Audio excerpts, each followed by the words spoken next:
Don't ask me how I know this, but apparently automatically moving to Atlanta with no plan at the age of 19 doesn't automatically make you a rapper. Don't ask me how I know that. Since I was 16, I could see it all.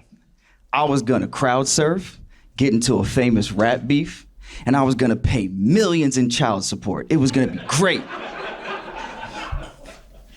But after 7 years, I hadn't gotten in any beef, ate a little bit of it, no baby mamas, went to school, graduated, had 2 degrees in a field I didn't like, doing jobs that had everything under the do with the sun but music.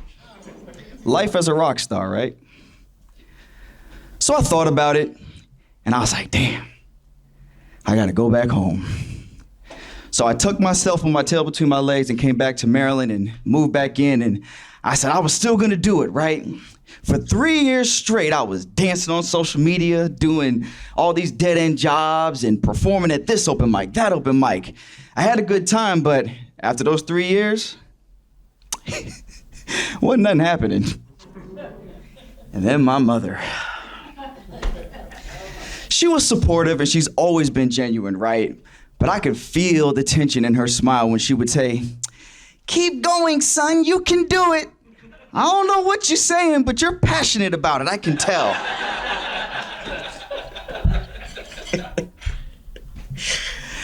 And I thought about it and I'm just like, is this what my life is gonna be like? Am I gonna just keep performing at open mics, not knowing what's going on? And am I gonna be 40, 50, 60 years old talking about what I could have been in life? Music wasn't just a thing I did. It was a passion. It was who I was. It was my calling. And I had to figure something out because if life kept going like the way it was, I didn't even want to think about what that consequence was. And then it happened. Ding! Huh, it's my boy Davon. And the job posting, you see, he sends me a job, and the job posting reads, "The United States Army Field Band is looking for a hip-hop R&B artist." I said, yo. Nah, that's not happening. Ain't no way. And I'm like, first of all, leave it to the Army to put 2 different genres in the same job description. Like, what are you doing? Hip-hop and R&B are not the same thing. But then I thought about it and I looked around me and I was like, something's gotta change. So as I read the description, I was like, well, shit, I'm doing most of this for free now anyway. Perform for social media, perform with band ensembles, do songs with choruses and just collaborate with other artists. I said, shoot, I'm doing that now. So I called my engineer and I was like, I think Uncle Sam needs some bars, bro. Let's go and figure this out. But then again, I thought, the military? I am probably the last person the military would ever want, right? You give me an order, I probably just won't do it because you told me to do it. If you tell me to stand at attention, I'll probably just bust a move just to mess with you. The military? Never, ever, ever, ever, ever, ever, ever, ever. But again, I saw my surroundings and I was like, man, I gotta try something. So I go to the studio and the first part of the audition, which is talk about your background. You know, who are you? Why should you do this job? And I thought about it, I'm like, I'm not much of a secular artist. Well, I am a secular artist. I'm not much of an artist to not curse and things like that, but I was like, let's try it. So this is how the first one went. My name is Nicco, I come from Southern Maryland. It's time to serve the army with passion, purpose, and words that rhyme. Got my degrees in Atlanta, Georgia State was the school. I knew it wasn't for me, cause mama ain't raised a fool. I got in shape after college and lost a bunch of weight. Shifted my focus to solo music, I couldn't wait. I talk about mental struggles and the music is true. Let's just be honest, this mental health is all that I do. A storyteller with over 15 years in his job, and I could write about any topic you need me on. Always clear on the vision, I'm a fighter with heart, with discipline in my veins, sacrifices and art. And I sent it in. And then round 2 came. No, and then I got the email, no, sorry. And then the email came back and they were like, we want to hear more. I said, yes. The second round now, this was all virtual during COVID, by the way.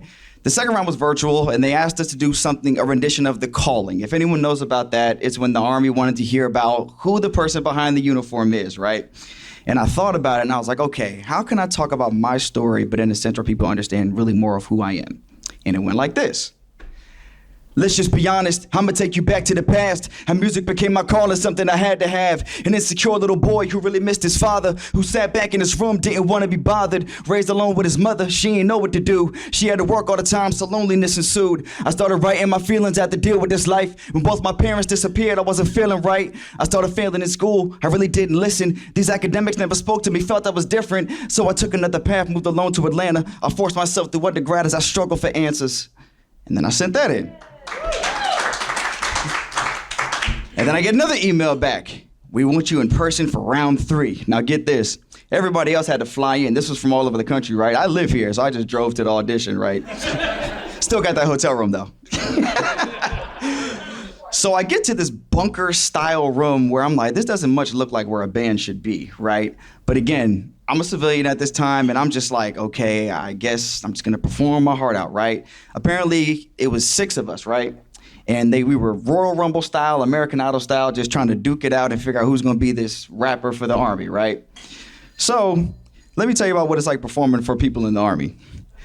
So mind you, so look, I have this one song I do all the time. It gets the crowd crazy, right? It's got this crazy punchline, and like, I'm talking, I'm like, yo, wave your hands, put your hands up. They're looking at me like this.